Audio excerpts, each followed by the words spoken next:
యేసు ప్రభు యొక్క జీవితాన్ని మనం ఆలోచిస్తున్నప్పుడు మూడు భాగాలుగా యేసు ప్రభు యొక్క జీవితాన్ని మనం మూడు భాగాలుగా చేయొచ్చు. అది పోయినసారి మీకు చెప్పినట్టు నాకు గుర్తులేదు. నాకు యేసు ప్రభు యొక్క జీవితాన్ని ఎన్ని భాగాలుగా ఆలోచన చేయొచ్చు? మూడు భాగాలుగా. మొట్టమొదటిది ఏంటంటే శరీరాన్ని ధరించక ముందు యేసు ప్రభు యొక్క జీవితం. రెండవది శరీరాన్ని ధరించినటువంటి యేసు ప్రభు యొక్క జీవితం. మూడవది పునరుద్ధానము తర్వాత యేసు ప్రభు యొక్క జీవితం. ఎన్ని భాగాలుగా చేయాలి మనం? మూడు భాగాలుగా. మొట్టమొదటిది శరీర ధరించక ముందు, అంటే ఈ లోకానికి శరీరుడిగా రాకముందు యేసు ప్రభు ఎలాగ ఉన్నారో చూసాం. రెండోది ఏంటిది? శరీరాన్ని ధరించినటువంటి యేసు ప్రభు వారు ఎలాగున్నారో మనం చూస్తాం. మూడోది చనిపోయి తిరిగి లేచిన తర్వాత ఆయన ఏమై ఉన్నాడో అది మనం చూస్తే యేసు ప్రభు యొక్క మరి జీవితాన్ని సంపూర్తిగా మనం ఆలోచన చేసిన వారు అవుతాం. పోయినసారి మనం ఏం ఆలోచించామంటే శరీరం ధరించుకోక ముందు యేసు ప్రభు యొక్క జీవితం గురించి ఆలోచించాం. గుర్తుందా ఏమన్నా? యేసు ప్రభు యొక్క జీవితము శరీరాన్ని ధరించుకోక ముందు మరి ఎలాంటి వాడో చూసాం. ఏం చూసాం మనం? యేసు ప్రభు వారు శరీరాన్ని ధరించక ముందు మరి ఆయన ముందుగానే ఉన్నవాడని మనం చెప్పుకున్నాం కదా. దానికి రుజువులేంటి? మరి యోహాను భక్తుడు ఇచ్చినటువంటి సాక్ష్యం. బైబిల్లో యోహాను భక్తుడు సాక్ష్యం ఇచ్చాడు, అవునా? 3 పుస్తకాల్లో. దేంట్లో ఇచ్చాడు? యోహాను సువార్తలో ఇచ్చాడు. ఆది యందు వాక్యం ఉండెను అని చెప్తా. తర్వాత యోహాను రాసిన మొదటి పత్రిక 1వ అధ్యాయంలో చెప్పాడు ఏమని? ఆది యందు ఏమున్నదో దాన్ని మేము మీకు చెప్తున్నామని. తర్వాత ప్రకటన గ్రంథంలో చెప్పాడు ఏమని? ఆయన ఆల్ఫా, ఆయన ఒమేగా, ఆయన ముందువాడు కడపటివాడు, మొదటివాడు కడపటివాడని. కాబట్టి యోహాను భక్తులు ఇచ్చిన సాక్ష్యాన్ని బట్టి మనకు అర్థమవుతుంది యేసుక్రీస్తు ప్రభువారు 2000 సంవత్సరం క్రితం ఉన్న దేవుడు కాదు, అంతకు ముందే ఆయన ఉన్నాడని. సృష్టి ఆరంభానికి ముందే. ఎప్పుడు ముందు? సృష్టి ఆరంభానికి ముందే. అంటే ఈ సృష్టి ఏమి చేయకముందే ఆయన ఉన్నటువంటి వాడని అర్థం. తర్వాత రెండవది చూసాము, మరి ఎవరిచ్చిన సాక్ష్యం? అది అపోస్తలుడైన పౌలు గారు ఇచ్చిన సాక్ష్యము. ఆయన కూడా సాక్ష్యం ఇచ్చాడు ఏమని అంటే ఈ యేసుక్రీస్తు ప్రభువారే సృష్టికర్త, ఆయన అన్నిటికీ ఆది సంభూతుడని. తర్వాత మూడోది చెప్పుకున్నాము, యేసుక్రీస్తు ప్రభువారే సాక్ష్యం ఇచ్చారు ఏమని? తన గురించి నేను అబ్రాహాము కంటే ముందున్నటువంటి వాడిని, నేను అన్నిటికంటే ముందున్నటువంటి వాడిని అని యేసు ప్రభువారే, నేను పరలోకంలో నుంచి దిగి వచ్చాను, నేను మరలా అక్కడికి వెళ్తాను అని యేసుక్రీస్తు ప్రభువారే, నేను ఈ లోక సంబంధిని కాదు, నేను అంతకుముందే ఉన్నవాడని చెప్పారు ఆయన. కాబట్టి ఈ 3 సాక్ష్యాల బట్టి యేసుక్రీస్తు ప్రభువారు మరి శరీర రీతిగా రాకముందే ఉన్నవాడని మనం చెప్పుకున్నాం. ఆ తర్వాత 4 చెప్పుకున్నాం. ఏం చెప్పుకున్నాము? పాత నిబంధనలో యేసుక్రీస్తు ప్రభువారు చేసిన పరిచర్యలు. పాత నిబంధనలో యేసు ప్రభువారు చేసిన పరిచర్యలు 4 రకాల పరిచర్యలు మనం చెప్పుకున్నాం. మొట్టమొదటి పరిచర్య ఏం పరిచర్య? అది ఆయన నడిపించే పరిచర్య. దేవుడు ఆయన మనం నడిపించాలంటే ముందు మనలో ఏముండాలని చెప్పుకున్నాము? నేను ఆయనని ఏమండి సరిగ్గా అర్థం చేసుకోవాలి. ఏమండి ఆయన నేను నమ్మాలి. ఏమండి ఆగరు ఏం చేసింది? ప్రభు చెప్పినటువంటి మాట నమ్మింది, ఆయన ఇచ్చిన వాగ్దానాన్ని నమ్మింది. ఆగరు పారిపోతుంది. ఎవరి దగ్గర నుంచి? శారా దగ్గర నుంచి పారిపోతుంటే దేవుడు ఏమన్నాడు? వెళ్ళి వెనక్కి వెళ్ళమ్మా అన్నాడు. వెళ్ళి ఆమె చేతి క్రింద అణిగి ఉండు. ఏమండి అది మంచి మాట చెడ్డ మాట? అసలు మామూలుగా చెడ్డ మాట. ఎందుకని? పారిపోతున్న దగ్గరికి వెళ్ళడం అంటే ఎంత కష్టం. అది భరించలేక ఒక దాసే పారిపోతుంటే దేవుడు మళ్ళా వెనక్కి వెళ్ళమంటా ఉన్నాడు. కాబట్టి అక్కడ హాగరు యొక్క జీవితంలో ఏం చూస్తా ఉన్నాము? ఎవరిని దేవుడు నడిపిస్తాడో తెలుసా? ఎవరైతే ఆయన మాటకి విలువిస్తారో, ఆయన మాటకి విలువిస్తారో వారిని చక్కగా దేవుడు నడిపించేవాడు. కాబట్టి నడిపించే పరిచర్య చేశారు ఆయన. రెండోది ఏం చేశారు? ఆయన వాగ్దానము స్థిరపరిచే పరిచర్య చేశారు. ఎలాగ ఆయన స్థిరపరిచాడు? ఏమండి ఎవరి జీవితాల్లో ఆయన వాగ్దానాన్ని స్థిరపరుస్తాడో తెలుసా? ఎవరైతే నమ్మకముగా ఆ వాగ్దానము కొరకు కనిపెడతారో, ఎవరైతే అనిందులుగా ఆ వాగ్దానం కోసం కనిపెడతారో. 17వ అధ్యాయంలో ఏం చెప్పుకున్నాము? దేవుడు ప్రత్యక్షమై అబ్రాహాముతో ఏం చెప్పాడు? నేను సర్వశక్తి గల దేవుడిని, నువ్వు ఎలా ఉండు? అనింద్యుడుగా ఉండు. అబ్రహామా, ఇన్ని సంవత్సరాల వాగ్దానం ఎందుకు స్థిరపరచబడలేదు? ఇన్ని సంవత్సరాలు ఎందుకు వాగ్దానం లేట్ అయింది? ఇందాక చెప్పుకున్నాం కదా, 25 సంవత్సరాలు ఎందుకు డిలే అయింది? దేవుడు 25 సంవత్సరాలు ఆగాలనుకున్నాడా? లేదు. దేవుడు వెంటనే ఇవ్వగలడు. ఎప్పుడు దేవుడు వాగ్దానం నెరవేరుద్ది? ఎప్పుడైతే నేను సరిగ్గా సరిచేయబడతానో, ఎప్పుడు నేను సరి అవుతానో అప్పుడు దేవుడు ఇస్తాడు. చాలాసార్లు ఏమనుకుంటామంటే, దేవుడు వాగ్దానం ఇచ్చాడు, అమ్మయ్య వాగ్దానం నెరవేరుస్తాడులే. దేవుడు వాగ్దానం నెరవేర్చాలంటే ఏం జరగాలి?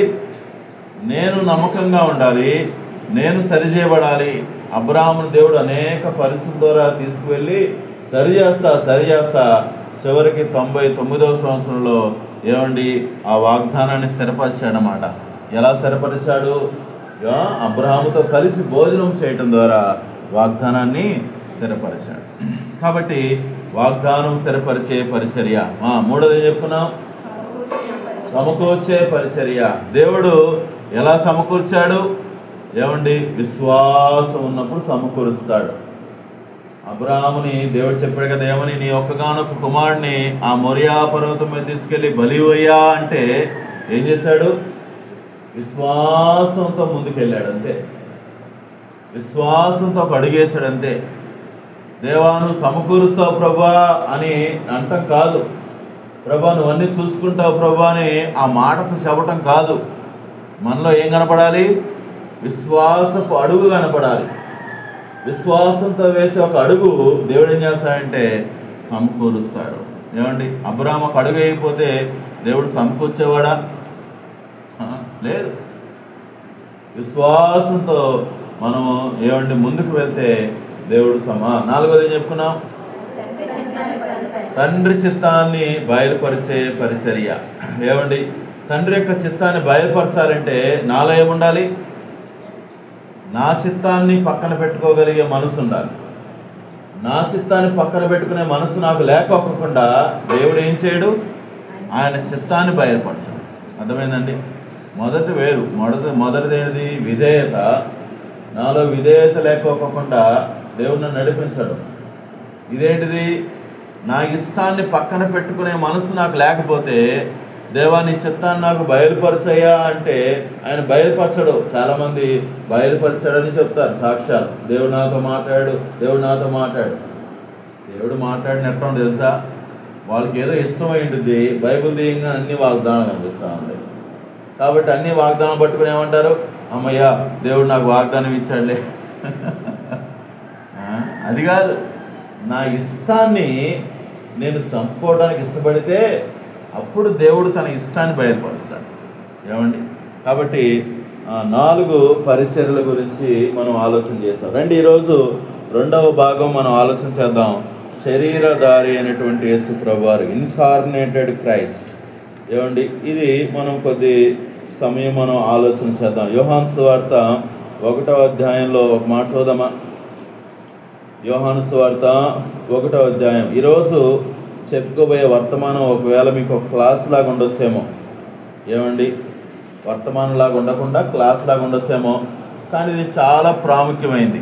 ఈరోజు మనం చెప్పుకునేటువంటి విషయాలన్నీ చాలా ప్రాముఖ్యమైనవి, మన విశ్వాసానికి పునాదులు లాంటివి. కాబట్టి వీలైనంత చక్కగా రాసుకోవడానికి ఇష్టపడదాం. మరి రాసుకున్నది తర్వాత కొంచెం ఆలోచన చేయడానికి ప్రయత్నం చేయండి. అర్థమైందా? ఇక్కడ ఆలోచన చేస్తే మంచిదే. ఇక్కడ ఆలోచన చేయలేకపోతే ఇంటికి వెళ్ళైనా సరే మీరు చక్కగా ఆలోచన చేయండి. చదువుదామా? యోహాను సువార్త 1వ అధ్యాయము 14వ వచనం. మొదటి వచనం చదివి తర్వాత 14కి వెళ్దామా? ఆదియందు వాక్యముండెను, ఆ వాక్యము దేవుని యొద్ద ఉండెను, వాక్యము దేవుడై ఉండెను. 14వ వచనము. ఆ వాక్యము శరీరధారి అయి కృపా సత్య సంపూర్ణుడిగా మన మధ్య నివసించెను. తండ్రి వలన కలిగిన అద్వితీయ కుమారుని మహిమ వలనే మనము ఆయన మహిమను కనుగొంటిమి. ప్రభు ఈ మాట మనందరి వెనికిడిలో స్థిరపరిచి ఫలింపచేయునుగాక. ఈరోజు మనం చెప్పుకోబోయేటువంటి అంశం ఏంటంటే దేవుడు శరీరాన్ని ధరించి ఈ లోకానికి రావటం, దాన్ని ఏమన్నా అంటే ఇన్కార్నేషన్ అంటారు. ఇన్కార్నేషన్ అంటే అర్థమైందంటే శరీర ధారణ, అర్థమైందండి. ఆత్మస్వరూపిగా ఉన్నటువంటి దేవుడు శరీరాన్ని ధరించటాన్ని ఏమన్నామంటే శరీర ధారణ లేకపోతే ఇన్కార్నేషన్. యేసుక్రీస్తు ప్రభువారు 2000 సంవత్సరాల క్రితం చేసినటువంటి పని ఏంటో తెలుసా? ఆయన ఆదిలో ఉన్నటువంటి దేవుడు, ఆత్మస్వరూపిగా ఉన్నటువంటి దేవుడు, ఒక ఆకారము లేనటువంటి ఆ దేవుడు ఏం చేశాడంటే మనం రక్షించటం కోసం అంట ఒక ఆకారాన్ని ధరించుకోవాల్సి వచ్చింది. ఏమండి? శరీరాన్ని ధరించుకోవాల్సి వచ్చింది. దాన్ని ఏమన్నామంటే శరీర ధారణ లేకపోతే ఇన్కార్నేషన్ అంటారు. ఒక ఆయన ఇలాగ దానికి డెఫినేషన్ అర్థం చెప్పాడు. ఏమని అంటే త్రియేకములోని రెండో వ్యక్తి, జాగ్రత్తగా అర్థం చేసుకోండి, త్రియేకములోని రెండో వ్యక్తి అయిన యేసుక్రీస్తు ప్రభువారు తన నిత్య దైవత్వానికి అదనముగా మానవత్వమును ఏమండి కన్యక జన్మము ద్వారా స్వీకరించి పరిపూర్ణ దేవునిగా పరిపూర్ణ మానవునిగా ఒకే వ్యక్తిలో ఉండటాన్నే శరీర ధారణ అంటారు. ఓకే, మీరందరూ నా అలా చూడవకుండా నేను మళ్ళా చెప్తాను. ఓకేనా? జాగ్రత్తగా రాసుకోండి. త్రియేకత్వములోని రెండవ వ్యక్తి అంటే ఎవరు? యేసుక్రీస్తు ప్రభువారు. త్రియేకత్వములోని రెండవ వ్యక్తి అయిన యేసుక్రీస్తు తన నిత్య దైవత్వానికి అదనముగా, త్రియేకత్వములోని రెండవ వ్యక్తి అయిన యేసుక్రీస్తు తన నిత్య దైవత్వానికి అదనముగా, తన నిత్య దైవత్వానికి అదనముగా మానవత్వమును, తన నిత్య దైవత్వానికి అదనముగా మానవత్వమును కన్యక జననము ద్వారా స్వీకరించి, మానవత్వమును కన్యక జననము ద్వారా స్వీకరించి పరిపూర్ణ దేవునిగా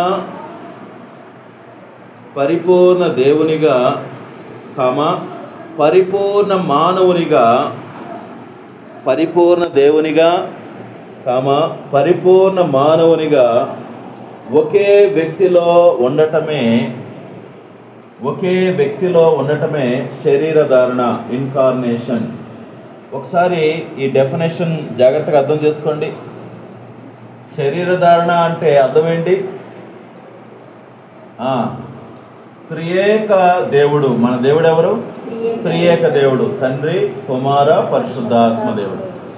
ముగ్గురు వ్యక్తులుగా ఏమండి ఒకే వ్యక్తిత్వంతో ముగ్గురు వ్యక్తులుగా ఉన్నటువంటి దేవుడు. జాగ్రత్త, అర్థమైంది మాట? ముగ్గురు వ్యక్తులు ఒకటే వ్యక్తిత్వము. వ్యక్తిత్వం ఏంటి? దేవుడు ఒక్కడే, కానీ ముగ్గురు వ్యక్తులుగా ఆయా సందర్భాల్లో కనిపించారు. తండ్రిగా, కుమారుడిగా, పరిశుద్ధాత్మ దేవునిగా ఆయా సందర్భాల్లో రకరకాల పనులు ఆయన చేశారు. అర్థమైందా? జాగ్రత్తగా అర్థం చేసుకోండి. మరి శరీరధారి ఇన్కార్నేటెడ్ క్రైస్ట్లో మనం ఏం చూస్తే తెలుసండి, ఒక వ్యక్తి రెండు వ్యక్తిత్వాలు. కొంచెం కాన్సన్ట్రేషన్ పెంచండి మనసుంది. ఒక వ్యక్తి రెండు వ్యక్తిత్వాలు. త్రియేక దేవుళ్ళలో ఏముంది? ముగ్గురు వ్యక్తులు ఒక వ్యక్తిత్వం. అర్థమవుతా ఉందా? ఆయన దేవుడు, కానీ ముగ్గురుగా ఆయన ప్రత్యక్షమయ్యారు. ఇక్కడ ఒకే వ్యక్తి కానీ రెండు రకాల వ్యక్తిత్వాలు. ఏమిటా వ్యక్తిత్వాలు? పరిపూర్ణ దేవుడు, పరిపూర్ణ మానవుడు. అర్థమవుతా ఉందా? ఇప్పుడు మీకు రెండింటికి ఉన్న వ్యత్యాసం అర్థమైందా? త్రియేక దేవుడిలో తర్వాత శరీరధారి అయినటువంటి యేసుక్రీస్తు ప్రభువుల వ్యత్యాసం ఏంటి? త్రియేక దేవుడేమో ముగ్గురు వ్యక్తులు ఒకే వ్యక్తిత్వం అయితే శరీరధారి అయిన యేసుక్రీస్తు ప్రభువులు ఏం కనిపిస్తా ఉంది? ఒకే వ్యక్తి రెండు వ్యక్తిత్వాలు కలిగినటువంటి వాడు. అర్థమైందా? ఈ రెండు వ్యక్తిత్వాల్లో కూడా ఏముంది తెలుసండి? పరిపూర్ణమైన దేవుడుగా, పరిపూర్ణమైన మానవుడిగా. చాలాసార్లు మనం ప్రార్థన చేస్తున్నప్పుడు ఏమనుకుంటామంటే, ప్రభువా నీ దైవత్వాన్ని వదులుకున్నావు ప్రభువా అంటారు. తప్పది. దైవత్వాన్ని దేవుడు ఎప్పుడు వదులుకోలే. అర్థమైందా? ఒకవేళ దేవుడిలో మార్పు ఉంది అంటే ఆయన దేవుడే కాదు.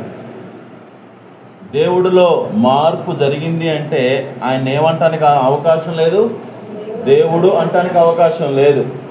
కాబట్టి యేసుక్రీస్తు ప్రభువారు శరీరధారిగా ఈ లోకానికి వచ్చినటువంటి ఉద్దేశం ఏంటంటే, ఇక్కడ చివరిలో ఒక మాట మీరు గమనించారా? ఏమనేని ఒక వ్యక్తిగా పరిపూర్ణమైనటువంటి దేవునిగా, పరిపూర్ణమైన మానవునిగా ఒకే వ్యక్తిలో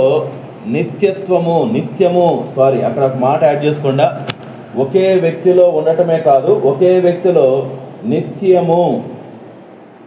నిత్యము ఉండటమే శరీరధారణ. ఆ మాట చాలా ఇంపార్టెంట్. యేసుక్రీస్తు ప్రభువులో వచ్చిన ఆ మార్పు ఎలాంటి మార్పు? నిత్యము ఉండే మార్పు. ఈ మాట కొంచెం జాగ్రత్త అర్థం చేసుకోండి. చాలామంది ఏమంటారంటే, యేసు ప్రభువారు శరీరధారిగా కొద్ది సమయమే ఉన్నారు, ఆయన పునరుద్ధానమైన తర్వాత ఇంకా ఈ శరీరధారణ మొత్తం పోయింది. కాదు, పోలా. ఆయన తీసుకున్నటువంటి ఆ మానవత్వం అనేది ఏమండి, అది ఎప్పటి వరకు ఉండేది? నిత్యము ఉండటానికి ఆయన ఇష్టపడ్డాడు. మీకు చాలాసార్లు ఈ స్టోరీ చెప్పినట్టు నాకు గుర్తుంది. ఒక చిన్న పిల్లోడు వాళ్ళ నాన్న దేవుడు ఎంత ప్రేమించాడో అర్థం కావటానికి ఒక యాక్వేరియం దగ్గర తీసుకెళ్ళి ఒక స్టోరీ చెప్పాను. నీకు గుర్తుందా? ఆ యాక్వేరియంలో చేపలు కొట్టుకుంటుంటే వాళ్ళ నాన్న అన్నాడంట, అరే ఏంద్రా బాధపడుతున్నావంటే, డాడీ ఈ 2 చేపలు కొట్టుకుంటుని ఈ 2 ఫ్రెండ్స్గా ఉండాలనుకుంటా ఉన్నాను, కానీ కొట్టుకుంటుని ఏం అర్థం కావట్లేదు. షూ అన్నాను, పక్క వెళ్తానే మళ్ళీ వచ్చి కొట్టుకుంటుంది డాడీ, ఏం అర్థం కావట్లేదు. వాళ్ళ డాడీ అనంట, ఒక పని చేస్తే కొట్టుకోవురా అని. ఏం పని చేయాలంటే, వాటికి నీ భాష అర్థం కావట్లేదు కాబట్టి వాటికి నీ భాష అర్థం కావాలంటే నువ్వేం చేయాలి? చేపలాగా మారిపోవాలి. ఏం చేయాలి? చేపలాగా మారిపోవాలి. చేపలాగా మారి వాడి దగ్గరికి వెళ్ళి చెప్పు, అప్పుడు అర్థమైందండి. అలాగే డాడీ, భలే ఉంది ఏదో. ఎందుకు భలే ఉంది అంటున్నాడు? అట్ట వెళ్ళి ఇట్లా వచ్చేయచ్చని, అట్ట వెళ్ళి ఇలా వచ్చేయచ్చని. వాళ్ళ డాడీకి ఒక కండిషన్ పెట్టాడు, వెళ్తే వెళ్ళావు కానీ అట్టగి ఉండిపోవాలిరా. అమ్మ డాడీ నా వల్ల కాదన్నాడు. శరీరాన్ని, చేప యొక్క దేహాన్ని ధరించుకోవడానికి సరదాగానే ఉంది కానివ్వండి, ఆ దేహం ఎప్పుడు ఉంటుంది అనే మాట తట్టుకోలేకపోయాడు. అర్థమైందా? యేసుక్రీస్తు ప్రభువారు కూడా ఏమండి, ఆయన ధరించినటువంటి ఆ శరీరము ఏమండి, లేకపోతే ఆ మానవత్వం అనేది ఆయన తిరిగి లేచిన తర్వాత కూడా ఉంది. ఆ మానవ స్వభావాన్ని దేవుడు ఎప్పటి వరకు తీసుకున్నాడు? నిత్యము ఉండటానికి. అందుకనే ఆయన ఏమండి, హెబ్రీ పత్రికలో ఏమాటంటాడు? ఆయన మనకి సరిపోయిన వాడు. ఎలాగ సాధ్యమైంది సరిపోయిన వాడని? పరలోకంలో ఉంటే ఆయన నాకెలా సరిపోయిన వాడు అవుతాడు? ఎలా సరిపోయినవాడు తెలుసా? నాకు సంబంధించిన మానవత్వాన్ని ఆయన ఇంకా ఉంచుకున్నాడు. కాబట్టి ఆయన పరలోకంలో ఉన్నా కూడా ఏం చేయగలుగుతున్నాడు? నా కోసం ఆయన విజ్ఞాపన చేయగలుగుతున్నాడు. నా కోసం తండ్రి దగ్గర అడుగుతా ఉన్నాడు. అర్థమవుతుందా? ఈ లోకంలో యాజకుడుగా ఆయన ఏం చేశాడు? నా కోసం బలైపోయి నిత్యమైన యాజకత్వాన్ని పరలోకములో ఉండి నా పక్షాన చేయటానికి ఆయన ఏం చేశాడంటే, శరీరమును లేకపోతే మానవ స్వభావాన్ని ఆయన నిత్యము ధరించడానికి ఇష్టపడ్డాడు. కాబట్టి ఈ డెఫినేషన్ ఏం చెప్తా ఉందో మనకి? యేసుక్రీస్తు ప్రభువారు ఈ శరీరాన్ని ధరించుకున్నప్పుడు అది నిత్యము ఉండటానికి ఆయన తీసుకున్నాడు. రెండవది, ఆయన ఈ లోకంలో శరీరధారిగా జీవిస్తా ఉన్నప్పుడు 100% మానవుడిగా 100% దేవునిగా ఆయన సంపూర్ణ మానవుడిగా సంపూర్ణ దేవునిగా ఒకే దేహములో ఉండటానికి ఇష్టపడ్డాడు. అర్థమైందా? దాన్ని మనం ఏమన్నా అంటే శరీరధారణ. చూడండి, బైబిల్లో ఒక మాట చదువు. యెషయా గ్రంథము 7వ అధ్యాయము 4వ వచనము. యెషయా గ్రంథము 7వ అధ్యాయము 4వ వచనము. దీన్నే థియాలజీలు ఏమంటారంటే క్రిస్టాలజీ అంటారు. క్రిస్టాలజీ అనేది ఒక డాక్టరీను. అందులో కొంత మనం చెప్పుకుంటాం ఇప్పుడు. యెషయా గ్రంథము 7వ అధ్యాయము 4వ వచనం. యెషయా గ్రంథము 7వ అధ్యాయం 4వ వచనం. భద్రము సుమి.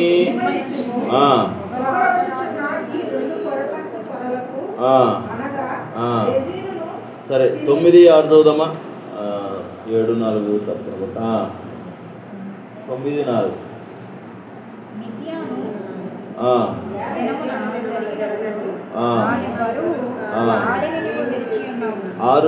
ఏలైనగా మనకు శిశువు పుట్టెను, మనకు కుమారుడు అనుగ్రహించబడెను, ఆయన భుజముల మీద రాజ్యభారముండును.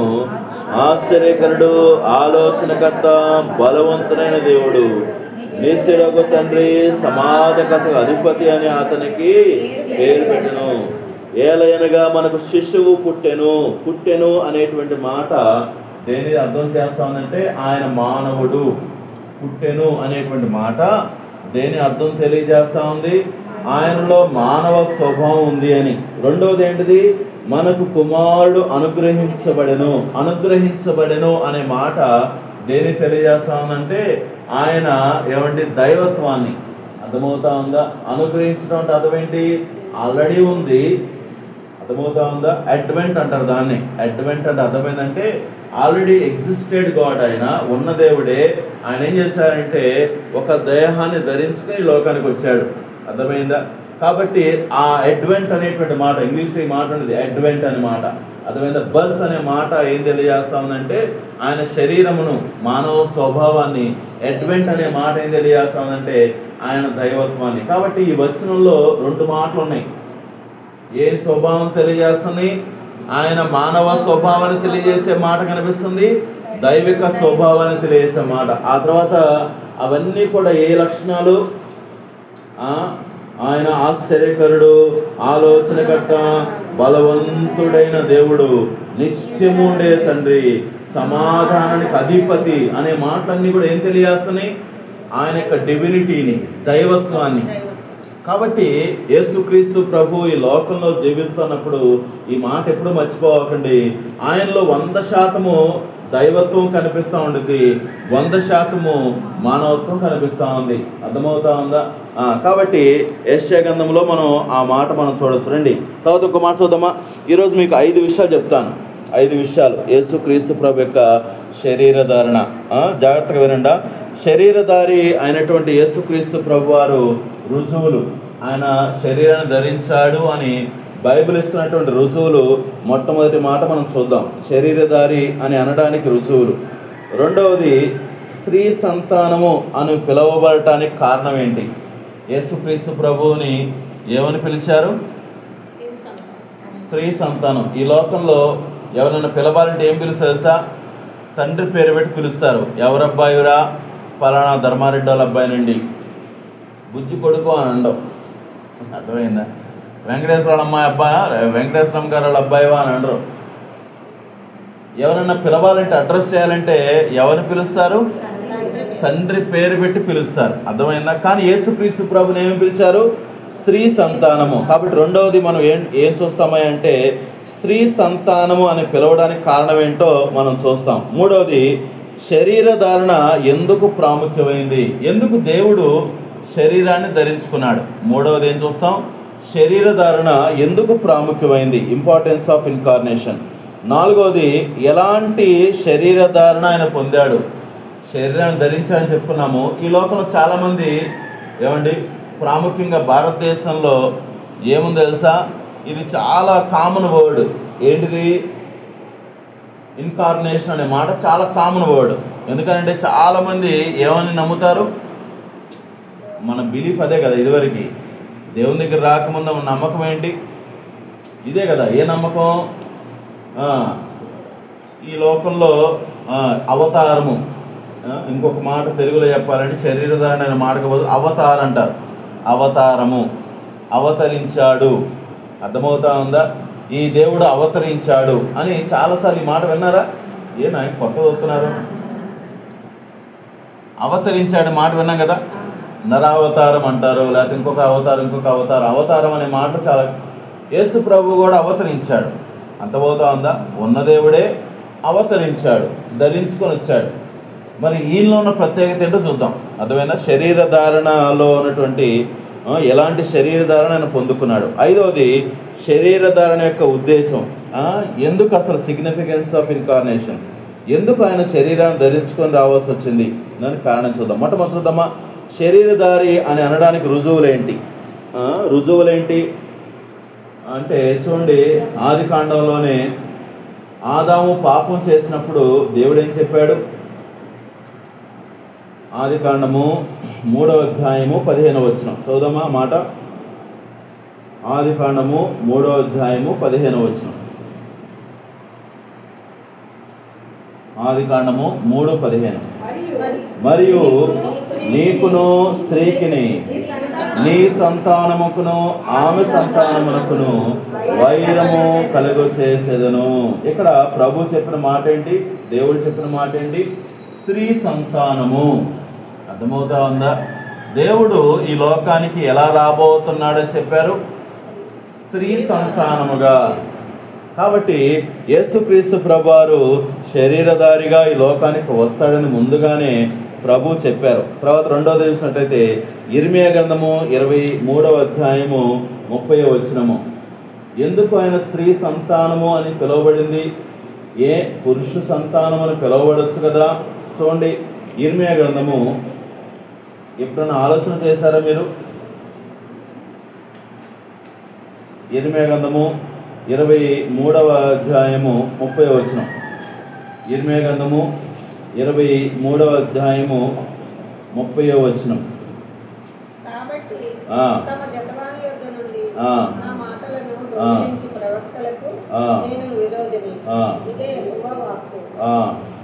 స్వేచ్ఛగా నాలుకలు నాడించుకొనుచు దైవోక్తులను రక్షించు ప్రవక్తలకు నేను విరోధిని. ఇదే యెహోవా వాక్కు. ఆయా స్వప్నములను ప్రకటించి వాటిని చెప్పి. సరే, ఈ 23వ అధ్యాయం అంతా మీరు చూసినట్లయితే ప్రభు ఏం చేస్తా ఉంటారంటే మరి నేరాన్ని మోపుతా ఉంటారు. ఏమండి, ఎవరి మీద నేరాన్ని మోపుతారంటే మీరు తవ చదువుకోండి. యొకన్య అనేటువంటి ప్రవక్త మీద ప్రభు నేరం మోపుతా ఉంటాడు. ఏమండి, యొకన్య అనేటువంటి ప్రవక్త మీద. ఎవరి యొకన్య అనే ప్రవక్త? మనకు చూసినట్లయితే ఆ యొక్క ఆట మనం చూసినట్లయితే ఎక్కడికి తెలుసండి? యోసేపు యొక్క వంశావల్లోకి వస్తాడు. ఎవరి యొకన్య? దేవుడికి విరోధముగా జీవించిన ప్రవక్త. ఎవరి కిందకు వస్తున్నాడు? యోసేపు యొక్క వంశావళి కిందకు వస్తాడు. అర్థమవుతా ఉందా? ఇప్పుడు యేసుక్రీస్తు ప్రభువారు యోసేపు మంచివాడా కాదా? మామూలుగా ఆలోచన చేసినట్లయితే మంచివాడే. మరి యోసేపు మరియ కలవటం ద్వారా పుడితే ఏమయ్యేది? ఎందుకు ఆయన మరియ ద్వారానే వచ్చాడు అంటే చాలా మంది చెప్పేటువంటి ఒక మాట ఏంటంటే, ఒకవేళ యోసేపు కలవటం ద్వారా వస్తే 2 సమస్యలు వచ్చాయి. ఏమిటాయంటే, జాగ్రత్తగా వినండి, ఇద్దరు వ్యక్తులుగా రావాల్సి వచ్చేది. ఒకే వ్యక్తిలోకి 2 వ్యక్తిత్వాలు ఉండటం అసాధ్యం. అర్థమవుతుందా? అదొక సమస్య. రెండవ సమస్య ఏంటంటే, యొకన్య యొక్క పాపము ఎవరికి వస్తుంది? యోసేపు ద్వారా యేసుక్రీస్తు ప్రభు మీదకి రావడానికి అవకాశం ఉంది. కాబట్టి దేవుడు ఏం చేశాడంటే, యోసేపు మరి ద్వారా రావడానికి ఇష్టపడకుండా ఎవరి ద్వారా వచ్చారు? మా తల్లి అయిన మరియ. కాబట్టి స్త్రీ సంతానము అని పిలువబడటానికి కారణం అదొకటి అని చెప్తా ఉంటారు. రెండవది, కొత్త నిబంధనలో కూడా మరి మరి కొన్ని రుజువులు మరి ప్రభు రాయించారు. చూడండి, మత్తయి సువార్త 1వ అధ్యాయము 16వ వచనం చదువుదాం ఒకసారి. 1:16. యాకోబు మరియా భర్త అయిన యోసేపును కనెను, ఆమె యందు క్రీస్తు అనబడిన యేసు పుట్టెను. పైన మీరు ఆ వంశవలనతో చూస్తే పురుషుల ద్వారా వచ్చినవి ఉన్నాయి అన్ని. కానీ ఇక్కడికి వచ్చేప్పటికి ఎవరి పేరు ప్రస్తావించబడింది? మరియా. ఏమండి, ఆమె యందు అనే మాట. సరే, ఆ తర్వాత వచనాల్లో మీరు ఏమైనా గమనిస్తారా? అట్లాంటి స్త్రీ ద్వారా పుట్టాడు అనే మాట వచ్చే అర్థం వచ్చే మాటలు ఏమైనా ఉన్నాయా?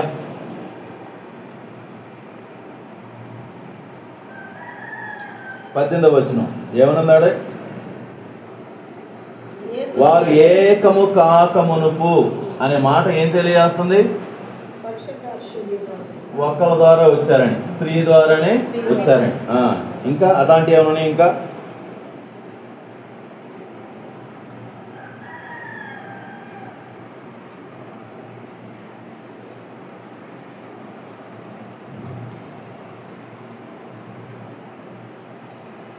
ఇరవై వచ్చిన చివరిలో మాట ఏముంది? ఆమె గర్భము ధరించినది పరిశుద్ధాత్మ వలన కలిగినది. అంటే యేసు ప్రభువారు ఎలా పుట్టారని అర్థం, అది స్త్రీ ద్వారా పుట్టారని అర్థమైంది. పరిశుద్ధాత్మ తీసేయండి, స్త్రీ ద్వారా పుట్టారని. ఇంకా అలాంటివి ఏమన్నాయా?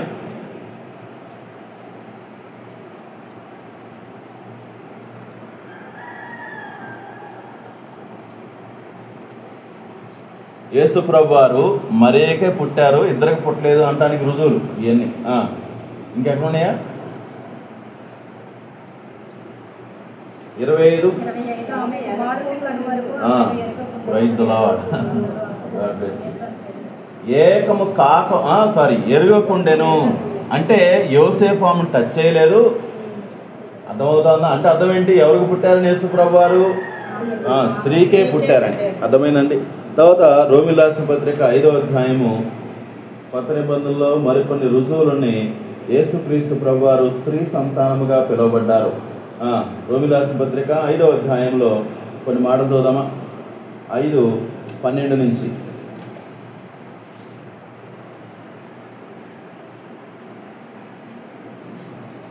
ఇట్లుండగా ఒక మనుషుని ద్వారా పాపము ద్వారా మరణమును లోకంలో ఎలాగూ ప్రవేశించును. సరే, డైరెక్ట్ 10 చదివేద్దామా? టైం లేదు కాబట్టి. అయితే అపరాధము కలిగినట్లు కృపావరము కలిగలేదు.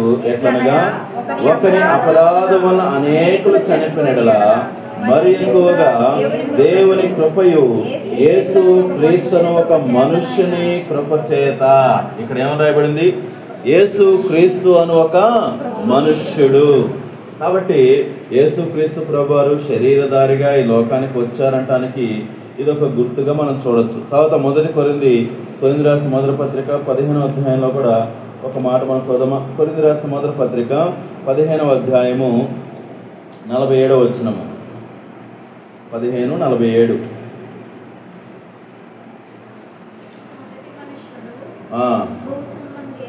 మొదటి మనుష్యుడు భూ సంబంధి అయి, ఈ మాట పట్టుకున్నామా? రెండవ మనుష్యుడు పరలోకము నుండి వచ్చిన. ఎవరి రెండవ మనుష్యుడు? యేసు క్రీస్తు ప్రభువారు. అర్థమైందా? ఇక్కడ కూడా ఏమని సంబోధించబడింది? మనుష్యుడు. తర్వాత గలతీ పత్రిక 4వ అధ్యాయము 4-5 వచనాలు. గలతీ పత్రిక 4వ అధ్యాయము 4-5 వచనాలు.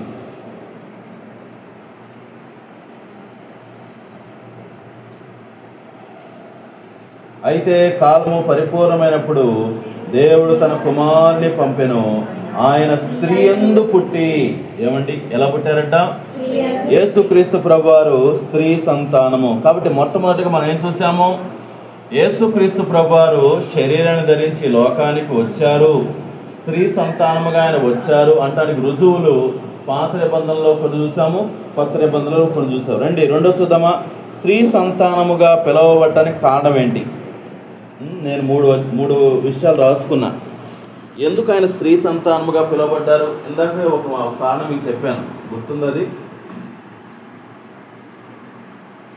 ఇందాక ఒక కారణం చెప్పాను. ఎందుకు యేసుప్రభువు వారు మరియ పిల్లవాడిగానే ఉన్నాడు. యోసేపు మరియ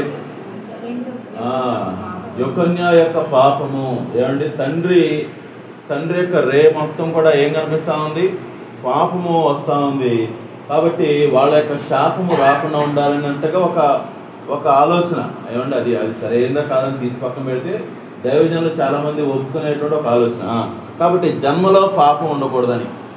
ఎందుకు యేసుప్రభువు వారు స్త్రీ సంతానం పిలువబడ్డాడు? మొట్టమొదటిది జన్మలో పాపం ఉండకూడదు. రెండో చూసినట్లయితే జన్మలో ప్రత్యేకత. యేసుప్రభు యొక్క జన్మలో ఏముంది? ప్రత్యేకత. మీరు చూడండి, చాలామంది చెప్పారు కదా, చాలామంది అవతారాలు ఉన్నాయి. ప్రతి అవతారానికి ఎవరున్నారు? శరీర సంబంధమైన తండ్రి ఉన్నాడు, శరీర సంబంధమైన తల్లి ఉన్నారు. వారిద్దరు కలిస్తేనే వాళ్ళు వచ్చారు. అర్థమైందా? కానీ యేసు ప్రభు యొక్క జీవితంలో ఏమంటే ఆయన జన్మ ప్రత్యేకంగా ఉండటం కోసమే యేసు ప్రభు వారు ఏం చేశారు? స్త్రీ సంతానముగా ఈ లోకానికి వచ్చారు. మూడవ కారణము, ఒక నూతన వ్యక్తిగా జన్మించాలి అంటే ఏమండి? ఇందా చెప్పాను మీకు, ఒకవేళ యోసేపుతో కలిస్తే ఏమయ్యేది? ఇద్దరు వ్యక్తులు అయ్యేవాడు. అర్థమైందా? ఇప్పుడు ఆయన యోసేపు యొక్క ప్రమేయం లేకపోకుండా డైరెక్ట్గా స్త్రీ గర్భంలో ప్రవేశించిన బట్టి ఏమైంది, ఒకే వ్యక్తి రెండు వ్యక్తిత్వాలు కలిసి ఉండడానికి అవకాశం ఉంది. కాబట్టి ఈ మూడు విషయాలు ఏం తెలియజేస్తున్నాయి, యేసుక్రీస్తు ప్రభువారు శరీరధారిగా మరి పిలువబడటానికి కారణాలుగా మనం చూడవచ్చు. మూడవది చూద్దామా, యేసుక్రీస్తు ప్రభువారు శరీరధారిగా మరి ఈ లోకానికి రావటం ప్రాముఖ్యత ఏమిటి, ఎందుకు వచ్చారు, లేకపోతే దాంట్లో ఉన్నటువంటి ప్రాముఖ్యత ఏంటి, ఇంపార్టెన్స్ ఆఫ్ ఇన్కార్నేషన్ లేదా సిగ్నిఫికెన్స్ ఆఫ్ ఇన్కార్నేషన్ ఏంటి అంత ముఖ్యమైనది ఇది. ఇందాక మీకు ఒక మాట చెప్పింది, అదే అక్కడి నుంచి మళ్ళీ వద్దామా. ఈ లోకంలో చాలామంది ఉన్నారు, కానీ యేసు ప్రభు యొక్క ఇన్కార్నేషన్ మిగిలిన వాళ్ళ యొక్క ఇన్కార్నేషన్ ఉన్నటువంటి వ్యత్యాసం ఏంటి, వ్యత్యాసం ఏందా అంటే ఏమండి, దూత 4 సార్లు బైబిల్లో ప్రకటించింది యేసుక్రీస్తు ప్రభువారు శరీరధారిగా ఈ లోకానికి వస్తారని 4 ప్రవచనాలు ఏమండి బైబిల్లో కనిపిస్తాయి కదా, 4 ప్రకటనలు. ఏంటవి, ఎవరెవరు చెప్తారా? ఎందుకు ఇది ప్రాముఖ్యమైంది అంటే 4 సార్లు దేవదూత ప్రకటించింది. ఎక్కడెక్కడ మనం ఆల్రెడీ చూసుకుంది, అది ఎక్కడెక్కడ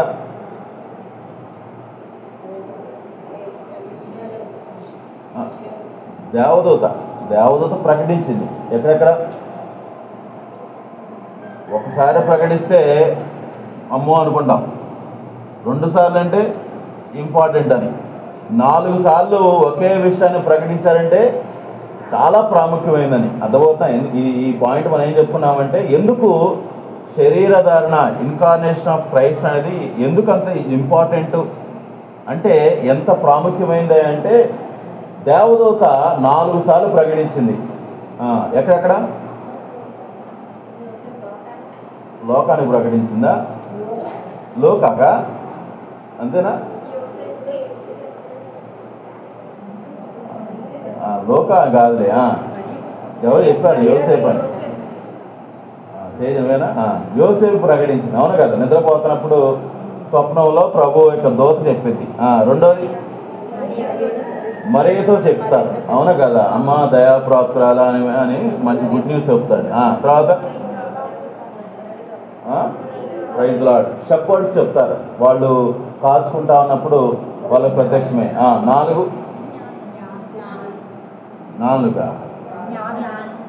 ఏడున్నాడా? ఏడున్నట్టుగా 4 చెప్పినట్టుగా యేసు ప్రభువు పుడతారు. అర్థమైందా? Announcement of Christ birth. మీకు అర్థమైంది ఈ మాట? దేవదూత ఏం తెలియజేస్తుంది? యేసు ప్రభువారు దేవుడు శరీరాన్ని ధరించి పుడతాడు అని ప్రకటించినటువంటి వాళ్ళు ఎన్నిసార్లు ప్రకటించారంటే 4 సార్లు ఉంది. అందుకే ఇది ప్రాముఖ్యమైనది. ఎవరెవరికంటే ఏం చెప్పుకున్నాం? మరియా, యోసేపు, గొర్రెల కాపర్లు. ఇంకొకరు ఎవరు మిగిలారు? ఎవరు? ఎవరు?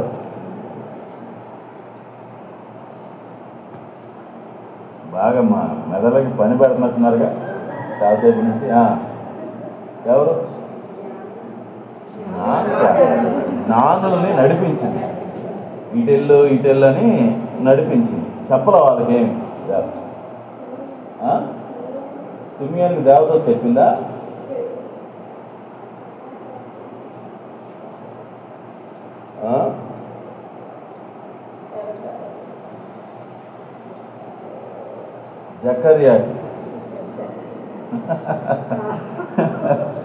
జకర్యా దేవుని మందిరంలో ఉన్నప్పుడు చక్కగా దేవదూత చెప్పేసింది. ఏమన్నాయంటే, ఇదిగో నీకు పుట్టే కుమారుడు ఒక ఆయనకి మార్గాన్ని సరళ చేస్తాను. అక్కడ యేసు ప్రభు గురించి కూడా రివీల్ చేయబడింది. అర్థమైందా? కాబట్టి 4 ఏమండి భూమి మీద దేవదూత 4 తెలియచేశారు. దాన్ని బట్టి చెప్పొచ్చు ఇది ఎంత ప్రాముఖ్యమైన. తర్వాత మరి ఎక్కువ మంది రచయితలు యేసుక్రీస్తు ప్రభు యొక్క జన్మను గురించి రాశారు. ఎవరెవరు రాశారు చెప్తారా? ఎక్కువ మంది రచయితలు చెప్పారు యేసు ప్రభు యొక్క జన్మ గురించి. ఎవరెవరు? 4 సువార్తలు రాయబడిందా? ఇవన్నీ మన నాలెడ్జ్ టెస్ట్ అనమాట. 4 సువార్తలు రాయబడిందా? గుండ్రం గూపుతున్నారు. రాయబడలా. మత్తయి, మార్కు, లూకా, యోహాను సువార్త 4 రాయబడలా. యేసుప్రభు పుట్టుక. మార్కు సువార్తలో లేదు, యోహాన్లో లేదు. మత్తయి సువార్త, లూకా సువార్త, ఈ 2 సువార్తలో ఉంది. ఇంకెక్కడ రాయబడింది యేసుప్రభు పుట్టుక?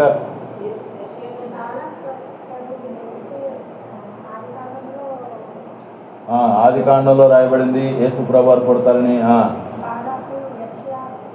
అంటే అక్కడ ఎవరు రాశారు ఆది కాండం? కాండాలు ఎవరు? మోషే రాశాడు. కాబట్టి మోషే మరి రాసిన పుస్తకాల్లో రాయబడింది. ఇంకెవరు రాసుకున్నారు రచయితలు? పాత నిబంధనలోనే ప్రైజ్ లార్డ్. యెషయా ప్రవచించాడు. ఇంకా పాత నిబంధనలు మిగిలిపోయారు.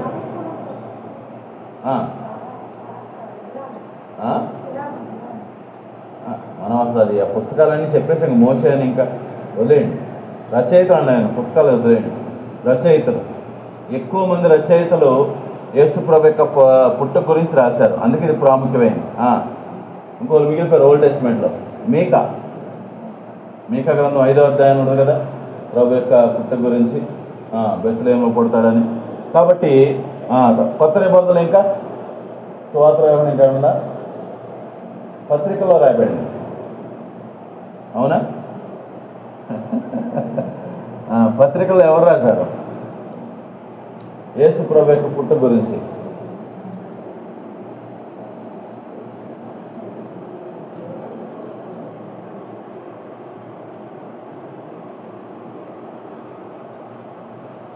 ఎవరు రాయలా? రాశాను కానీ ఎతికేస్తున్నారు మైండ్లో. సరే, ఏం చెప్పుకున్నా ఈ పాయింట్ మనం?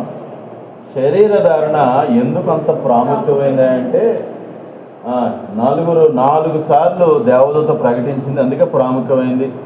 రెండోది, ఎక్కువ మంది రచయితలు ప్రభు యొక్క పుట్టుక గురించి మాట్లాడారు, అందుకే అది చాలా ప్రాముఖ్యమైంది. తర్వాత చూసినట్లయితే మరి 7 వ్యక్తులు సాక్ష్యం ఇచ్చారు యేసుక్రీస్తు ప్రభువారు ఆయన ఈ లోకానికి వచ్చారు అని. 7 వ్యక్తులు సాక్ష్యం ఇచ్చారు. ఇక్కడ చెప్పొచ్చు, ఇది కూడా మీకు పరీక్ష. నేను కొన్ని రాసుకున్నాను, ఆడికి మ్యాచ్ అవుతే చూస్తాను. ఇప్పుడు 7 వ్యక్తులు యేసు ప్రభు యొక్క పుట్టుక గురించి నేను హింట్ ఇస్తాను. జకరియా ఏమండి యేసు ప్రభు యొక్క పుట్టుక గురించి ఆయన ఏం చేశాడు? స్తుతించాడు, చెప్పాడు. తర్వాత వెరీ గుడ్, సిమియోను. అక్కడ పక్కన ఒక తల్లిడు కదా, మీరు ఆపేసేయండి, మీది అయిపోయింది, మీ కోట అయిపోయింది. సిమియోను అన్న యేసు ప్రభు వారిని ప్రతిష్ఠించడానికి వచ్చినప్పుడు వాళ్ళు ప్రవచిస్తారు అక్కడ. అవునా? నీకోసం వెయిట్ చేస్తున్నావయ్యా, నువ్వు వచ్చావయ్యా. ఇంకా 3 అయిపోయారు. ఎలిజబెత్, ఇంకా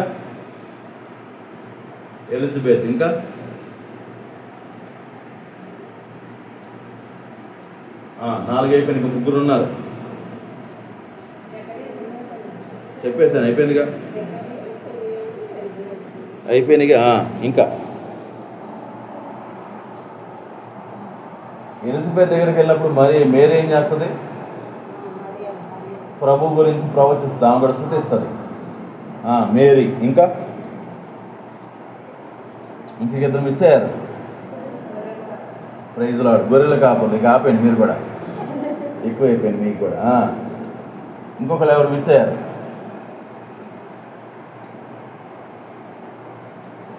ఇంకెవరు మిస్ అయ్యారు? ఎవరు చెప్పారు? ఇంకా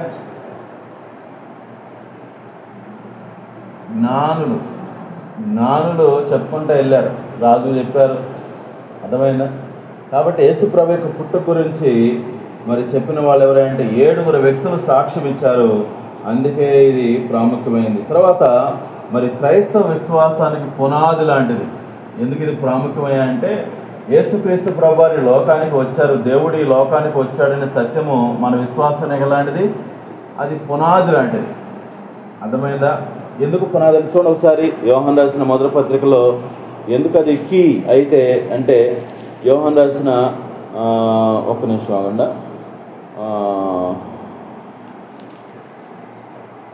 2వ పత్రిక 7వ వచనం చూద్దామా. యోహాను రాసిన 2వ పత్రిక 7వ వచనం. యేసు క్రీస్తు శరీరధారే వచ్చినని ఒప్పుకొనని వంచకులు అనేకులు లోకములో బయలుదేరి ఉన్నారు. అట్టివాడే వంచకుడును క్రీస్తు విరోధునై ఉన్నాడు. మేము మీ మధ్యను నెరవేర్చిన కార్యములు చెడగొట్టుకొనక మీరు పూర్ణ ఫలం పొందటం జాగ్రత్తగా చూసుకునడి. తర్వాత వాళ్ళు ఏమంటారు, వాళ్ళని మీరు అంగీకరించొద్దు, వాళ్ళని మీ ఇంట్లో కూడా రానియొద్దు. తర్వాత మాట అయ్యగా అంటే ఇక్కడ యోహాను భక్తులు ఏం చెప్తున్నాడు వాళ్ళకి? యేసుక్రీస్తు ప్రభువారు శరీరధారిగా ఈ లోకానికి రావటం అనేది ఎలాంటిది? మనకి మూల స్తంభం లాంటిది. యేసు ప్రభువారు ఈ లోకానికి దేవుడే లోకానికి శరీరంగా రావటం అనే సత్యాన్ని ఎవరైతే నమ్మరో వాళ్ళని అసలు మీరు అంగీకరించొద్దు అంటాడు. వాళ్ళు అసలు వాళ్ళ దగ్గరికి మీరు వెళ్ళొద్దు అంటాడు. ఏమంటే వాళ్ళతో మీరు సహవాసం చేయొద్దు అంటాడు. అర్థమవుతా ఉందో? వాళ్ళు ఎవరు? క్రీస్తు విరోధులు అంటా ఉంటాడు. ఎందుకు ఈ మాటను ఎంత కఠినంగా ఎందుకు మాట్లాడుతున్నాడు? ఎందుకంటే ఇది ఎలాంటిది? పునాది సత్యం లాంటిది. అర్థమైందా? ఏం చెప్పుకున్నాం ఇందులో మనం? యేసుక్రీస్తు ప్రభువారు శరీరధారణ ఎందుకు ప్రాముఖ్యమైంది అని మనం తీసుకోవాలి. ఎందుకు అది మనం ప్రాముఖ్యమైంది అన్నట్టుగా మనం పరిగణలోకి తీసుకోవాలి.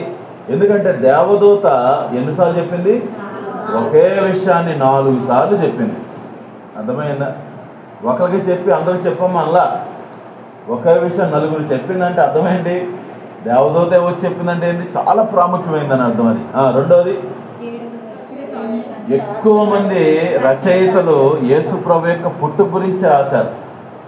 అంతమంది రాశారంటే అర్థమేంటి తెలుసా? చాలా ప్రాముఖ్యమైందని అర్థం. అది తర్వాత మూడోది, 7 వ్యక్తులు సాక్ష్యం ఇచ్చారు దీని గురించి బైబిల్లో.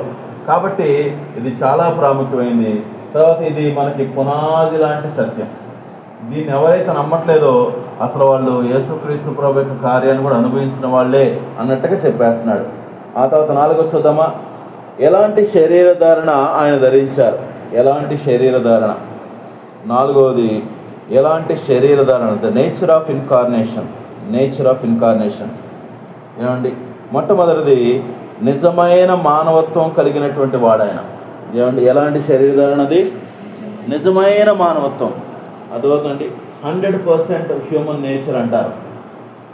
దేవుడు ఎలాంటి శరీరధారణ తీసుకున్నాడు? ఏదో కొన్నే తీసుకుని కొన్ని వదిలేలా.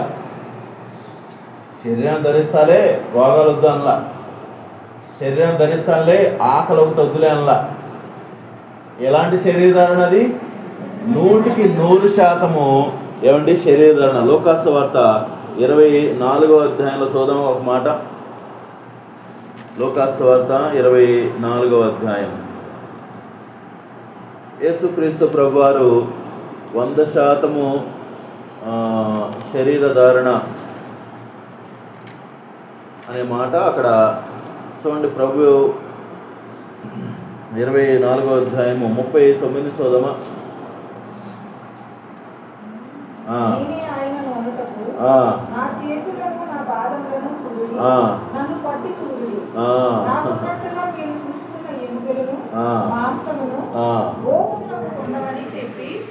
తిరిగి లేచిన తర్వాత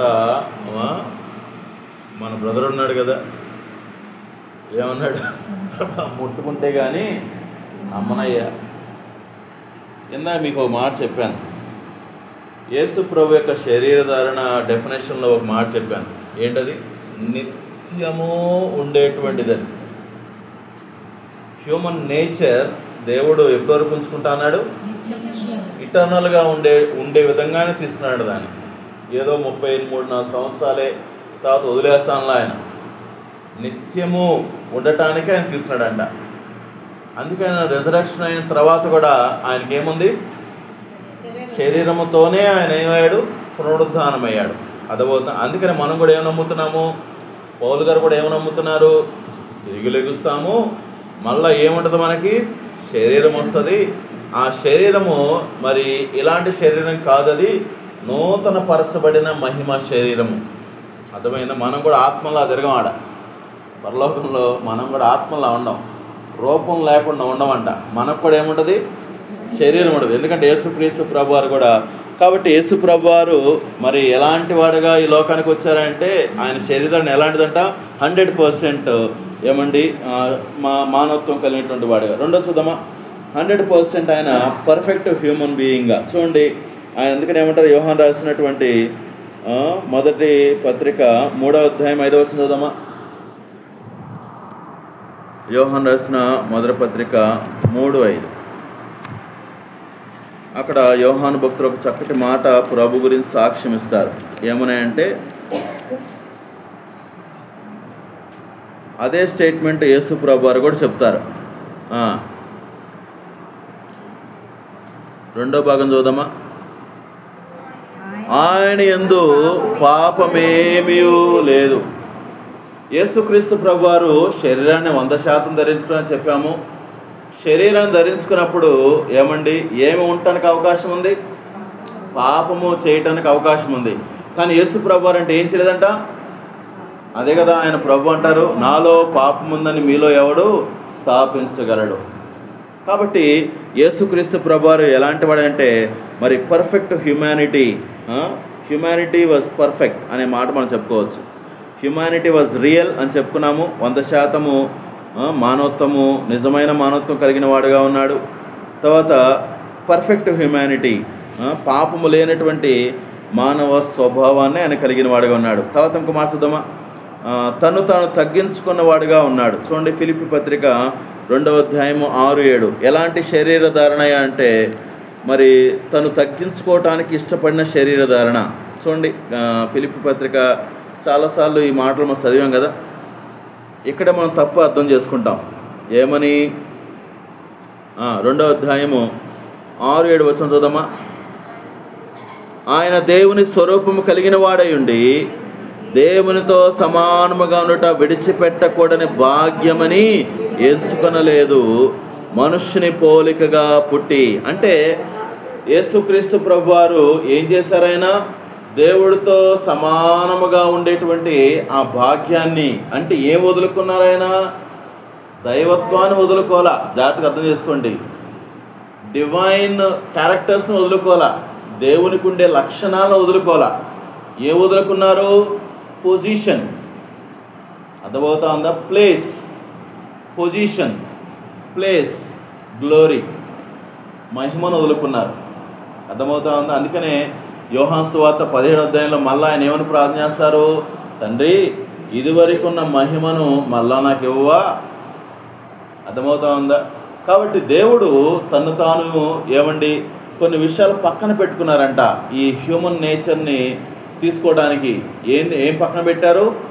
పొజిషన్, దేవుడుగా ఉండేటువంటి ఆ భాగ్యాన్ని పక్కన పెట్టుకున్నారు. ప్లేస్, పరలోక రాజ్యాన్ని పక్కన పెట్టుకున్నారు. మూడోది గ్లోరీ, మహిమను పక్కన పెట్టుకున్నారు. అర్థమైందా? సో కాబట్టి ఎలాంటి శరీరధారణ అయ్యా అంటే తను తాను తగ్గించుకోవటం.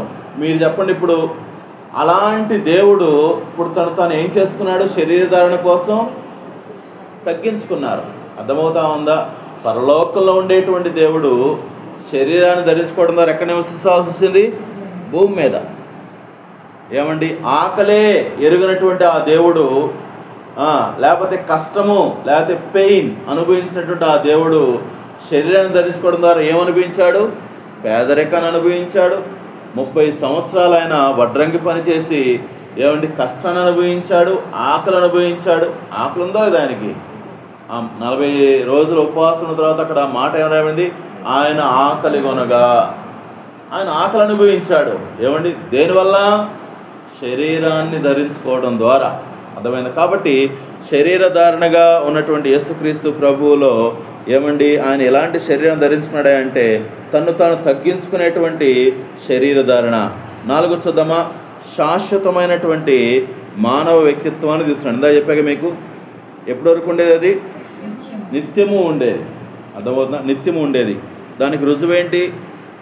రోమీయులకు రాసిన పత్రిక 8:34 ఏముంది? ఆయన మన కొరకు కూడా విజ్ఞాపన ఇంటర్సెసర్గా ఉన్నారు. తర్వాత యోహాను రాసిన మొదటి పత్రిక 2వ అధ్యాయం 1వ వచనంలో ఏమని రాయబడింది అంటే ఆయన మన కొరకు ఉత్తరవాదిగా ఉన్నాడు. ఎవరు ఉత్తరవాదిగా ఉంటారు? ఎవరు మధ్యవర్తిగా ఉండగలుగుతారు? చూడండి, అక్కడ ఏమని రాయబడింది? 2:1 చివరిలో ఏముంది? యేసు క్రీస్తు అను ఉత్తరవాది తండ్రి యొద్ద మనకు ఉన్నారు. కాబట్టి ఈ 2 వచనాలు ఏం తెలియచేస్తా ఉన్నాయి? ఆయన పునరుద్ధానమైన తర్వాత కూడా మనతో ఉన్నటువంటి ఆ సంబంధాన్ని ఏం చేసుకోలేదు, బ్రేక్ చేసుకోలేదు. అర్థమవుతుందా? Humanity with eternity, right. 4 విషయాలు చెప్పినాం కదా. చివరిగా ఇంకో మాట చూసుకొని మనం క్లోజ్ చేస్తున్నామా? శరీరధారిగానే రావాల్సిన అవసరం ఏంటి? The purpose of incarnation. ఎందుకు యేసుక్రీస్తు ప్రభువారు శరీరాన్ని ధరించుకొని రావాల్సి వచ్చింది? ఒక ఆయన ఈ మాట అన్నాడు, నేను చాలా రోజుల క్రితం ఈ మాట విన్నా. ఏమనంటే ఆయన దేవుడు కదా అన్న. ఒక క్యాంపులో ఒక యవనస్తుడు అడిగాడు ఈ మాట, 2x2లో కూర్చొని మాట్లాడుతుంటే, అన్న ఆయన దేవుడు కదా అన్న, ఏం చేయొచ్చు ఆయన? నువ్వే చెప్పావు కదన్నా, గాడ్ అనే డాక్టర్లో విన్నా నేను. ఆయన సమస్త సృష్టిని చేశాడంట కదా, నోటి మాటతో చేశాడు కదా, అందంగా చేశాడు కదా. ఇప్పుడు ఆయన పైనుండే చెప్పొచ్చు కదా, ఏమని? మీ పాపాలన్నీ పోవునుగాక అని. అర్థమైందా? మీరందరూ క్షమించబడునుగాక. క్షమించబడమా? ఆయన మాటలో, ఆయన మాట ద్వారా ఒక దెయ్యం పోయింది, ఆయన మాట ద్వారా ఆరోగ్యాలు వచ్చినాయి, ఆయన మాట ద్వారా ఆత్మీయ స్వస్థత రాదా? మరి అలా చెప్పొచ్చు కదా. ఆయన శరీరాన్ని ధరించుకుని ఎందుకు రావాల్సి వచ్చింది? ఒక మాట చెప్పా ఆయనకి, ఏమని అంటే దేవుడు న్యాయవంతుడు. దేవుడెవరు? న్యాయవంతుడు. న్యాయవంతుడైనటువంటి దేవుడు ధర్మశాస్త్రాన్ని రాసి మనుషులకి ఇచ్చినప్పుడు ధర్మశాస్త్రం ప్రకారము పాపము చేసిన వాడు ఏమవ్వాలి? శిక్ష అనుభవించాలి. అర్థమవుతా ఉందా? ఇప్పుడు దేవుడే రాశాడు ఏమని? ఇదిగో పాపానికి జీతం ఇది అని. అలాంటి దేవుడు తానే జీతం లేకోకుండానే, జీతం అనుభవించుకోకుండానే పోవును గాక అంటే ఆయన ఏమవుతాడు? అన్యాయస్తుడే అవుతాడు. అర్థమవుతుందా? న్యాయవంతుడు అవుతాడా? మనం ఒక స్టోరీ వింటాం కదా, ఒక లాయరు కొడుకు తప్పు చేస్తే లాయరు తీర్పు తీరుస్తాడు. ఏమని? ఇదిగో శిక్ష వేయండి అని. ఆ కొడుకు అనుకుంటాడు, ఈయనేం తండ్రి, మా నాన్న అనుకున్నాడు కదా. కానీ ఈ ఈ న్యాయాధిపతి ఏం చేశాడు? శిక్ష రాసిన న్యాయాధిపతి ఏం చేశాడు? కొడుకు శిక్ష అనుభవించుకోకుండా తానే వెళ్ళి కొడుకు యొక్క శిక్షను భరించాడు. దీని ద్వారా ఏం చేశాడు? ఆయన న్యాయవంతుడిగా ఉన్నాడు. రెండోది ప్రేమించేవాడిగా ఉన్నాడు.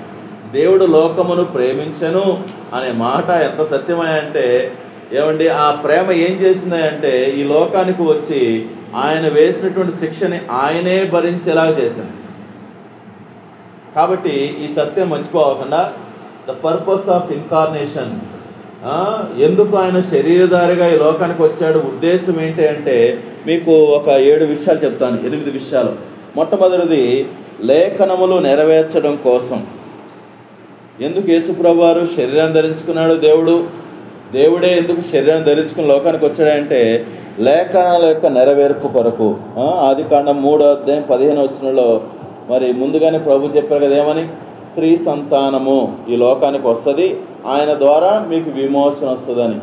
కాబట్టి లేఖనాలు నెరవేరాలి కాబట్టి ఆయన వచ్చారు. రెండోది తండ్రిని బయలుపరచడం కొరకు. చూద్దాం ఈ మాట ఒకసారి. యోహాను సువార్త 1:18. యోహాను సువార్త 1:18. తండ్రిని బయలుపరచడం కోసము, లేకపోతే దేవుడు ఎలాంటి వాడో బయలుపరచడం కోసం. 1వ అధ్యాయము 18 చూద్దామా. ఎవడును ఎప్పుడైనను దేవుని చూడలేదు, తండ్రి రొమ్మునున్న అద్వితీయ కుమారుడే ఆయన బయలుపరచను. ఎందుకు దేవుడు ఈ లోకానికి శరీరాన్ని ధరించుకొని వచ్చాడో తెలుసా? దేవుడు ఎలాంటి వాడో అర్థం కావాలి కాబట్టి. దేవుడు ఎలాంటి వాడని అర్థమైంది ఎవరికైనా? ఎవరికి అర్థం కాదు, ఎప్పటికీ అర్థం కాదు. ఎందుకని? దేవుడు ఎవరు కనపడ్డా కదా. దేవుడు ఎవరు?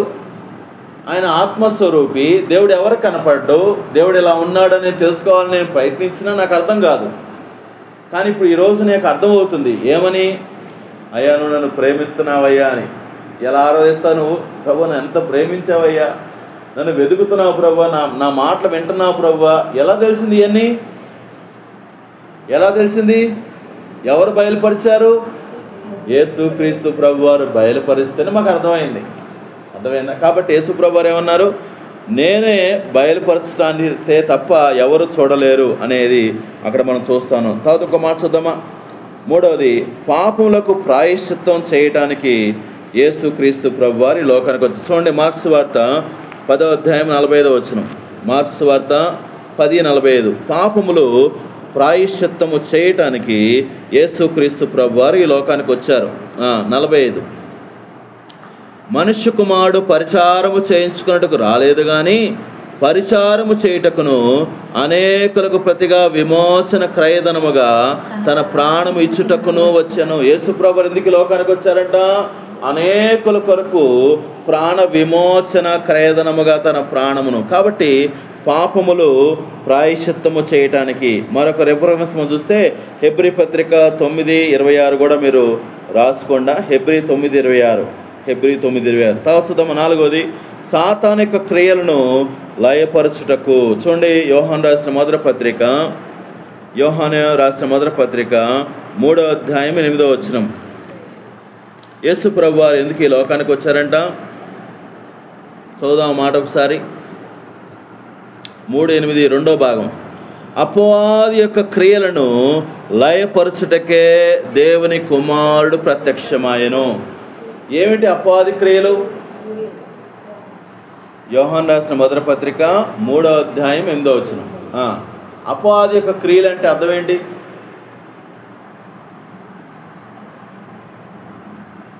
అపవాది యొక్క పని ఏంటి? వాడి పని ఏంటి? Praise the lord. యేసు ప్రభు వారు చెప్పారు ఏమని? వాడు దొంగ, దోచుకునేవాడు, వాడు హత్యను నాశనం చేయడం తప్ప మరి దేనికి రాడు. అంటే సాతాను ఈ లోకంలో వాడు ఏం చేస్తాడంటే, నేను ఎటో పాడైపోయాను, నాకెటో ఏం సిద్ధపరిచాడు దేవుడు? నరకాన్ని సిద్ధపరిచాడు. కాబట్టి వీలైనంత ఎక్కువ మంది నేను కూడా ఏం చేయాలి? నరకానికి తీసుకెళ్ళాలి. వాడి ఆలోచన అది. వాడి ఆలోచనని దేవుడు ఏమంటే పాడు చేయటానికి, ఆపటానికి యేసుక్రీస్తు ప్రభుని లోకానికి పంపించారంట. తర్వాత మరొక మాట చూద్దామా? మనకు పరిచర్య చేయటానికి. ఎందుకు యేసు ప్రభు వారు ఈ లోకానికి వచ్చారంటే మనకు పరిచర్య చేయటానికి. చూడండి, అందులో మనం 3 విషయాలు చెప్పవచ్చు. నమ్మకమైన యాజకునిగా పరిచర్య చేయడానికి. హెబ్రీ పత్రిక 5వ అధ్యాయము మొదటి 5 వచనాలు. ఇది మనకు తెలిసిందే కదా. యేసు ప్రభు వారు ఎలాంటి వాడని చెప్పారు అక్కడ?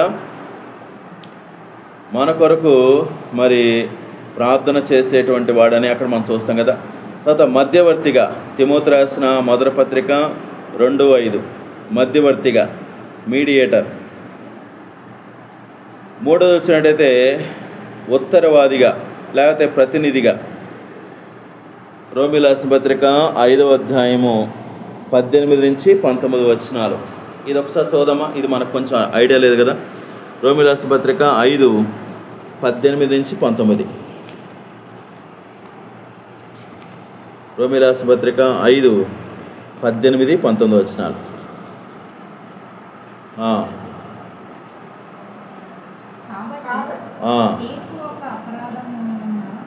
వచ్చినదై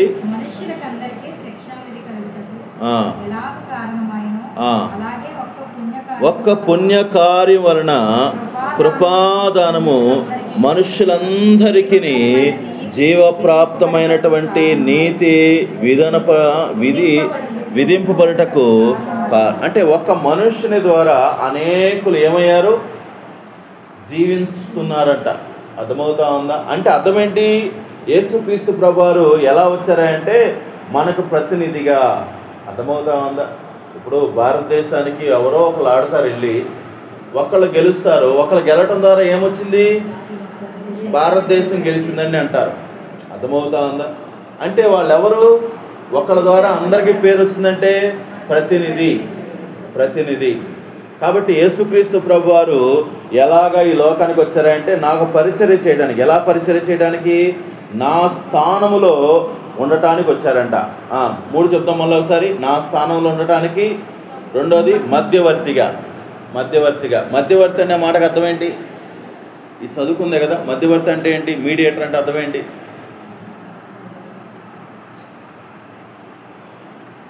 పూజారి అంటారు కదా. పూజారి ఏం చేస్తాడు? పూజారి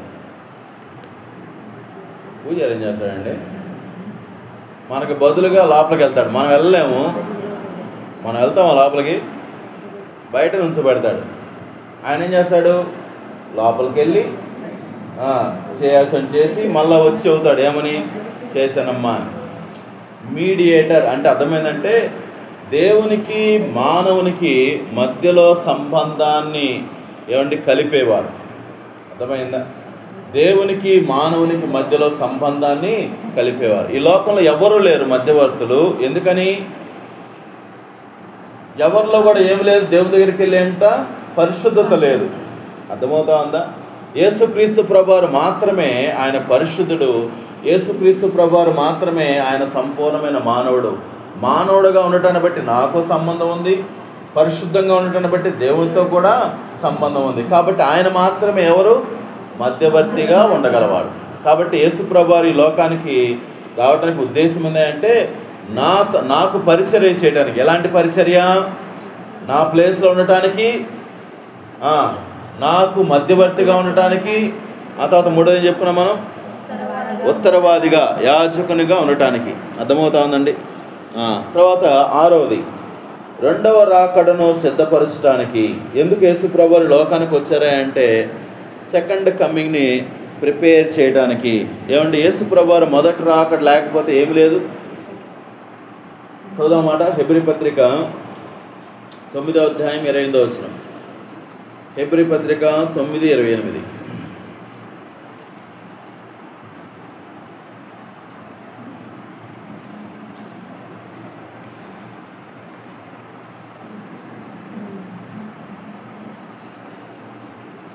యేసు ప్రభువారు శరీరీతిగా ఈ లోకానికి రావడం యొక్క మరొక ఉద్దేశం ఏంటంటే అలాగనే క్రీస్తు కూడా అనేకుల పాపను భరించుటకు ఒక్కసారే అర్పింపబడి తన కొరకు కనిపెట్టుకుని వారి రక్షణ నిమిత్తము పాపము లేకుండా రెండవసారి ప్రత్యక్షమాయను.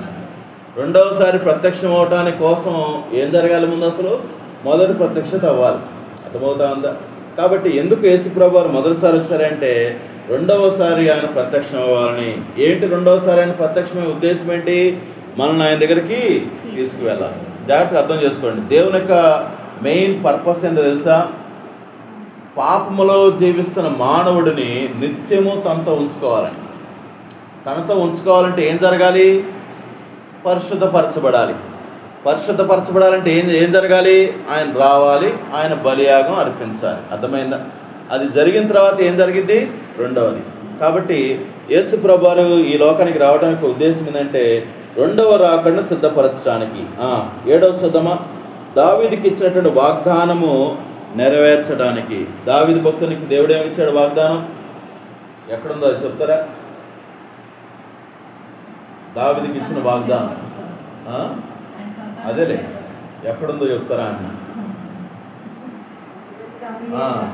సమూయేలు రాసిన 2వ గ్రంథము 7వ అధ్యాయంలో దావీదు కోరుకుంటాడు కదా, అయ్యా నీకు నేను ఒక దేవాలయం కట్టాలనుకుంటున్నాను అయ్యా అంటే, కాదు నేను తాగు అని చెప్పేసి ప్రభువు వాగ్దానం ఇస్తారు. అర్థమైందా? అక్కడ మనకు కనిపిస్తూ ఉంటుంది. అయితే లోకాసు వార్త 1:31-33లో కూడా కొత్త నిబంధనలో మనం చూస్తాం. అది తర్వాత ఏందో చూద్దామా? మనకు మాదిరి చూపుట కొరకు. చూడండి పేతురు రాసిన మొదటి పత్రిక 8వది ఏంటంటే కారణము మనకి మాదిరి చూపటం కోసం.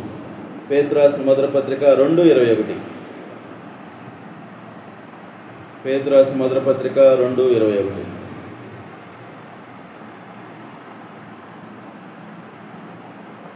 క్రీస్తు మీ కొరకు బాధపడి మీరు తన అడుగు జాడలందు నడుచుకున్నట్లు మీకు మాదిరి ఉంచిపోయాను. ఎందుకు దేవుడు ఈ లోకానికి శరీరాన్ని ధరించుకుని రావాల్సి వచ్చిందంట? ఆయన మనకు మాదిరి చూపించడానికి, ఎలా జీవించాలి, ఎలాగ బ్రతకాలి అనేది మాదిరి చూపించడానికి. మొత్తం ఎన్ని చెప్తున్నామండి? 8 విషయాలు. ఏంటవి ఒకసారి చెప్తారా? మొట్టమొదటిది లేఖనాలు నెరవేర్చడం కోసం, రెండవది తండ్రిని బయలుపరచడం కోసం, మూడవది పాపములకు ప్రాయశ్చిత్తం చెల్లించడం కోసం, నాలుగవది సాతానిక క్రియలను లయపరచడం కోసం, ఐదవది మనకు పరిచర్య చేయడం కోసం. ఎలాంటి పరిచర్య? యాజక పరిచర్య, మధ్యవర్తిగా ఉండే పరిచర్య, ప్రతినిధిగా ఉండేటువంటి పరిచర్య. అదే ఉత్తరవాదనే యాజకుని ఒకటే. తర్వాత రెండవ రాకడను సిద్ధపరచడం కోసము, ఏడవది వాగ్దానములు, దావీదుకి ఇచ్చిన వాగ్దానం నెరవేర్చడం కోసము, తర్వాత ఎనిమిదవది మనకి మాదిరి చూపించడం కోసం యేసుక్రీస్తు ప్రభువారు లోకానికి వచ్చారు పేరా. సో దీంతో ఏం కంప్లీట్ అయింది అంటే ఇన్కార్నేషన్, శరీరధారిగా వచ్చిన యేసుక్రీస్తు ప్రభువారు. ఏమండి, ఈ 5 విషయాలు ఒకసారి ఇంటికి వెళ్ళినాక మీరు ఒకసారి ఆలోచన చేయండి. శరీరధారిగా వచ్చిన యేసుక్రీస్తు ప్రభువారి గురించి మనం కొద్దిగా ఎక్కువ ఏం చెప్పలేదు కానీ చాలా తక్కువే, ఇంకా చాలా విషయాలు ఉన్నాయి కానివ్వండి. ఇంతవరకు సరిపోయేది మనం. రైట్, ప్రార్థన చేస్తున్నాం. మరి ప్రార్థన చేసుకుందాం. రైట్, చాలా ఓర్పుగా విన్నారు. ఇది మామూలుగా స్లోగా చెప్పుకుని వెళ్ళాలంటే అవ్వదు కాదు, అందుకే నేను త్వరగానే చెప్పుకుంటూ వెళ్ళిపోయాను. మరి కొంతమంది కష్టంగానే